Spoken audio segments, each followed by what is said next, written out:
Germany பயணத்தில் கையெழுத்தாகியுள்ள 26 ஒப்பந்தங்கள் மூலம் தமிழ்நாட்டுக்கு 7,020 கோடி ரூபாய் அளவுக்கு முதலீடுகள் இருப்பு. ஜெர்மனிய நிறுவனங்களுடனான ஒப்பந்தங்களால் தமிழ்நாட்டுக்கு மொத்தமாக 15,000 வேலைவாய்ப்புகள் உறுதி செய்யப்பட்டிருப்பதாகவும் முதலமைச்சர் மு.க.ஸ்டாலின் நிகழ்ச்சி. உங்களுக்கெல்லாம் சொல்லணும்னா, தமிழ்நாடு தான் இந்தியாவிலேயே 2வது பெரிய பொருளாதாரம்.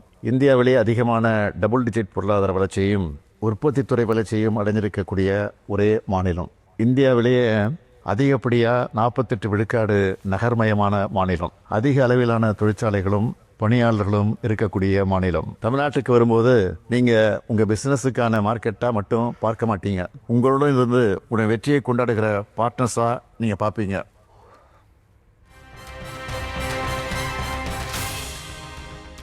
இந்தியாவிலேயே பொருளாதாரத்தில் இரட்டை இலக்க வளர்ச்சி பெற்ற தமிழ்நாட்டில் முதலீடு செய்ய வருவோருக்கு உகந்த சூழல், சலுகைகள் உறுதி செய்யப்படும் என முதலமைச்சர் மு.க.ஸ்டாலின் பேச்சு. ஜெர்மனியின் துல்லியம், தமிழ்நாட்டின் ஆற்றல் ஒன்றிணைந்தால் தொழில்துறையில் புதிய சகாப்தம் உருவாகும் எனவும் முதலீட்டாளர்கள் மாநாட்டில் நம்பிக்கை. சொல்ல விரும்புவது, நான் இங்கே வெறும் முதலீட்டுக்காக மட்டும் வரல. ஜெர்மனி, தமிழ்நாடு ஆகிய 2 பொருளாதாரங்களுக்கு இடையே ஒரு பாலம் அமைக்க வந்திருக்கிறேன். தொழில் மற்ற தொழில்நுட்பத்தில் ஜெர்மனியின் துல்லியத்தையும் தமிழ்நாட்டோட ஆற்றலையும் இணைச்சா உலகளவில் ஒரு புதிய வளர்ச்சியை பாதையையும் ஐரோப்பா மற்றும் ஆசியா இடையே ஒரு வலுவான வர்த்தக பாலத்தையும் நம்மால் உருவாக்க முடியும்.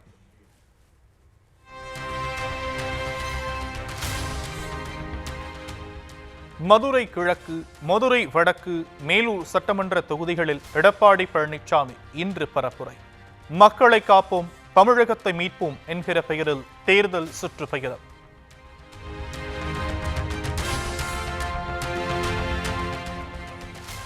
ஈரோடு கோபிச்செட்டிப்பாளையத்தில் உள்ள பண்ணை வீட்டில் ஆதரவாளர்களுடன் அதிமுக முன்னாள் அமைச்சர் செங்கோட்டையன் திடீர் ஆலோசனை. கட்சி தலைமை மீது அதீத அதிருப்தியில் இருப்பதாக கூறப்படும் நிலையில் ஆலோசனையில் ஈடுபட்டதால் சலசலப்பு.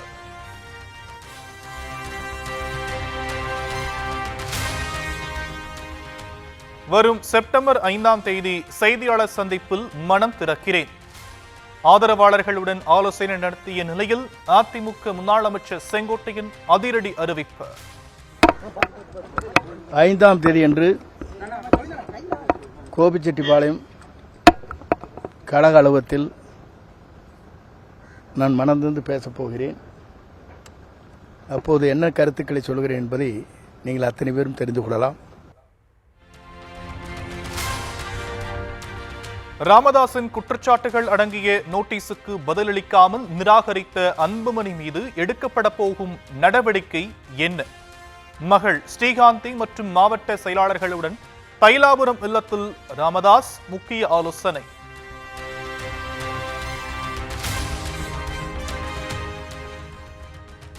இந்தியா மீது அமெரிக்கா விதித்துள்ள அதீத வரி விதிப்பு தொடர்பாக இதுவரை எந்த நடவடிக்கையும் எடுக்கவில்லை என குற்றச்சாட்டு.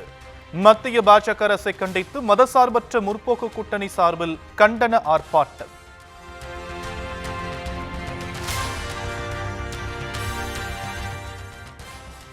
மதுரை மத்திய தொகுதியில் 2026 சட்டமன்ற தேர்தல் பணியை தொடங்கிய அமைச்சர் பழனிவேல் தியாகராஜன் வீதி வீதியாக சென்று மக்களிடம் குறைகளை கேட்டறிந்தார்.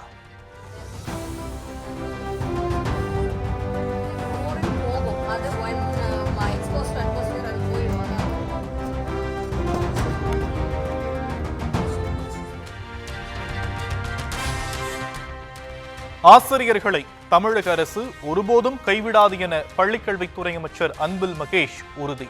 டெட் தேர்வு கட்டாயம் என்ற தீர்ப்பின் விவரம் கிடைத்தவுடன் சட்ட வல்லுநர்களுடன் ஆலோசிக்கப்படும் என பேட்டி. டீச்சர்ஸ் யாரையும் கைவிட்டு விடாமல் அது சார்ந்து எப்படி ஒட்டுமொத்தமாக அனைவரும் நாங்கள் அரவணைக்கிறோமோ, அரவணைப்பதற்கான என்னென்ன பணிகளாம் செய்ய முடியுமோ அத்தனை சாத்தியக்கூறுகளையும் செய்வதற்கு தான் நாங்களும் இன்றைக்கு காத்து கொண்டிருக்கின்றோம்.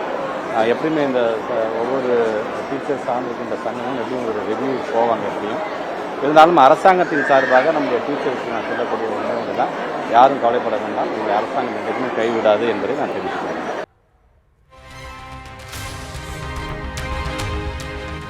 தமிழக பொறுப்பு டிஜிபியாக வெங்கட்டராமன் நியமிக்கப்பட்டதை எதிர்த்து சென்னை உயர்நீதிமன்றத்தில் முறையீடு. தற்காலிக அடிப்படையில் டிஜிபியை நியமிக்கக்கூடாது என்ற உச்சநீதிமன்ற உத்தரவை மீறி நியமனம் என முறையீடு.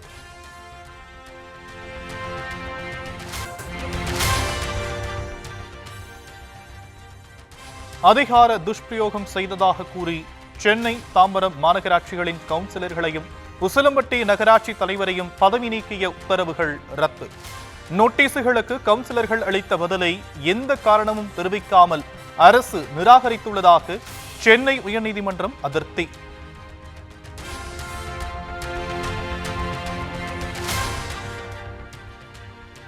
திருவள்ளூர் காட்டுப்பள்ளியில் LNT கப்பல் கட்டும் நிறுவன ஒப்பந்த பணியாளர் மரணத்திற்கு நீதி கேட்டு சக வடமாநில தொழிலாளர்கள் போராட்டம்.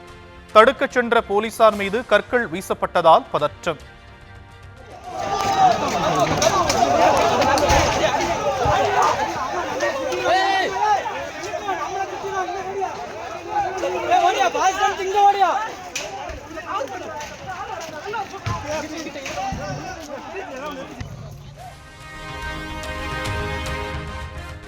திருவள்ளூரில் இயங்கும் நிறுவனங்களிடம் இருந்து முதலீடு திரட்டுவதற்கு ஜெர்மனி பயணம் தேவையா என பாமக தலைவர் அன்புமணி கேள்வி.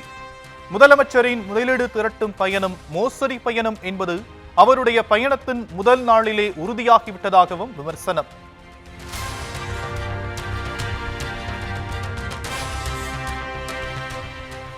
தடை செய்யப்பட்ட சுருக்குமுடி வலைகளை பயன்படுத்துவதாக பல முறை புகார் அளித்தும் நடவடிக்கை எடுக்கவில்லை என குற்றச்சாட்டு. மீன்வளத்துறையை கண்டித்து மயிலாடுதுறை மாவட்டம் தனேஷ்கோட்டை அருகே கருப்பு கொடியுடன் கடலில் இறங்கி மீனவர்கள் போராட்டம்.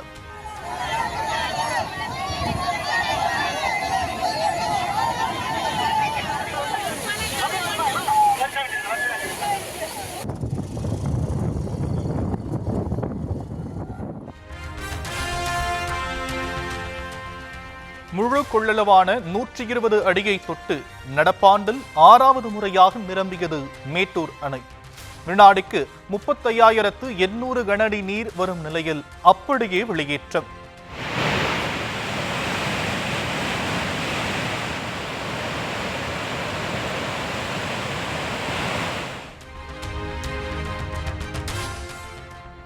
ஒகேனக்கல் காவிரி ஆற்றில் நீர்வரத்து வினாடிக்கு 43,000 கனஅடியாக அதிகரிப்பு. அருவி மற்றும் ஆற்று பகுதிகளில் குளிக்கவும் பரிசல் சவாரி மேற்கொள்ளவும் விதிக்கப்பட்ட தடை 3வது நாளாக நீட்டிப்பு.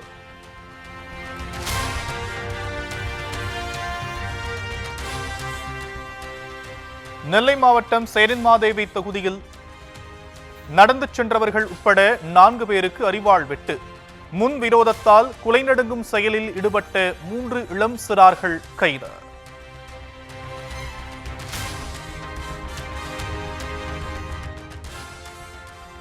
ராமநாதபுரம் மாவட்டம் மாதனூரில் ஹைட்ரோ கார்பன் எடுப்பதற்காக தேர்வு செய்யப்பட்ட இடத்தின் அருகே புதை படிமங்கள், கனிம வளங்கள் குறித்த ஆய்வு பணி.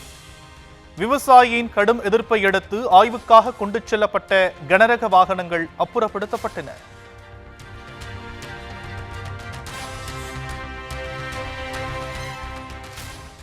மதுரை சோழவந்தான் அருகே நீதிமன்ற உத்தரவின் பேரில் பள்ளிவாசல் அருகே ஆக்கிரமிப்பு அகற்றுவதற்கு எதிர்ப்பு.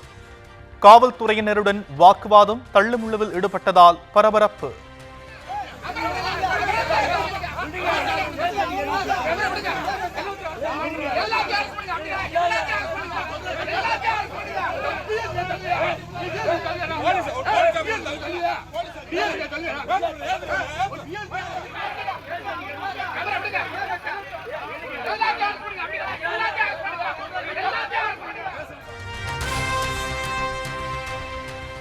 திருப்பூர் முதலிப்பாளையம் பாறைக்குழியில் மாநகராட்சி பகுதிகளில் சேகரமாகும் குப்பைகளை கொட்டுவதாக குற்றச்சாட்டு. சாலை மறியல் போராட்டத்தில் ஈடுபட்டவர்களை கைது செய்தனர் போலீசார்.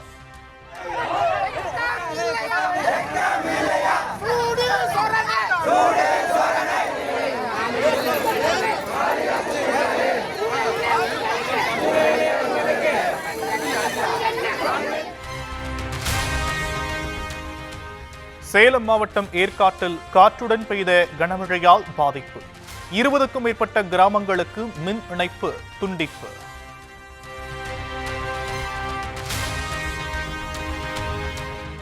சென்னையில் ஆபரண தங்கத்தின் விலை சவரனுக்கு 160 ரூபாய் உயர்ந்து புதிய உச்சம்.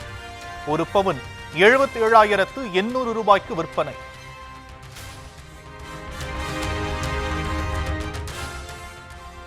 வரும் செப்டம்பர் 13ஆம் தேதி பிரதமர் நரேந்திர மோடி மணிப்பூருக்கு செல்ல உள்ளதாக தகவல்.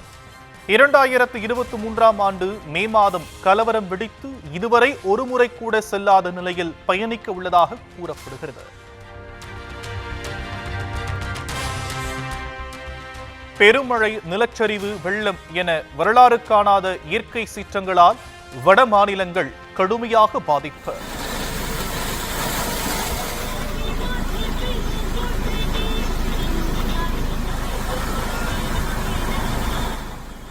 காஷ்மீர், ஹிமாச்சல பிரதேசம், ஹரியானா, பஞ்சாப், மகாராஷ்டிரா, உத்தரகாண்ட் என பல்வேறு மாநிலங்களும் தத்தளிப்பு.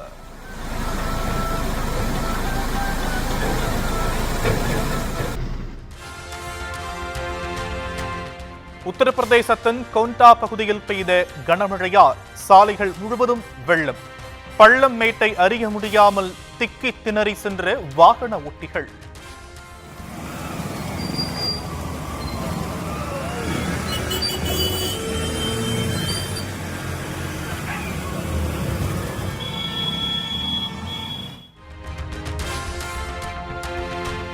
டெல்லியில் அபாய அளவை தாண்டி தொடர்ந்து பாயும் யமுனை ஆறு.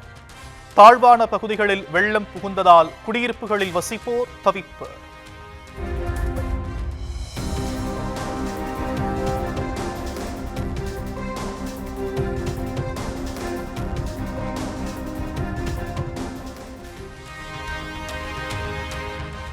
சத்தீஸ்கரின் சுக்மா மாவட்டத்தில் ஆற்று வெள்ளத்தில் சிக்கி உயிருக்கு போராடிய நபர். ஹெலிகாப்டர் மூலம் பத்திரமாக மீட்டனர் ராணுவ வீரர்கள்.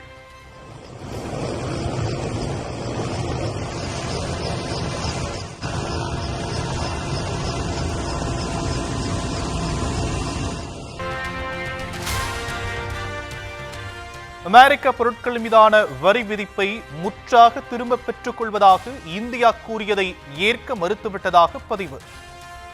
எப்போதோ செய்திருக்க வேண்டியது இட்ஸ் டூ லேட் என்று கூறிவிட்டதாகவும் அதிபர் ட்ரம்ப் தகவல்.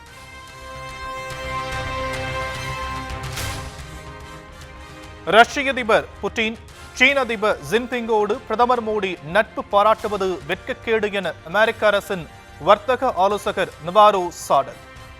அமெரிக்காவின் பக்கம் இந்தியா இருப்பதே அந்நாட்டுக்கு நல்லது எனவும் பேச்சு. புகழ்பெற்ற நெஸ்லே நிறுவனத்தின் CEO லாரன் ஃப்ரெக்ஸி டிஸ்மிஸ். உடன் பணியாற்றும் ஊழியருடன் தகாத உறவு வைத்திருந்த குற்றச்சாட்டில் நடவடிக்கை.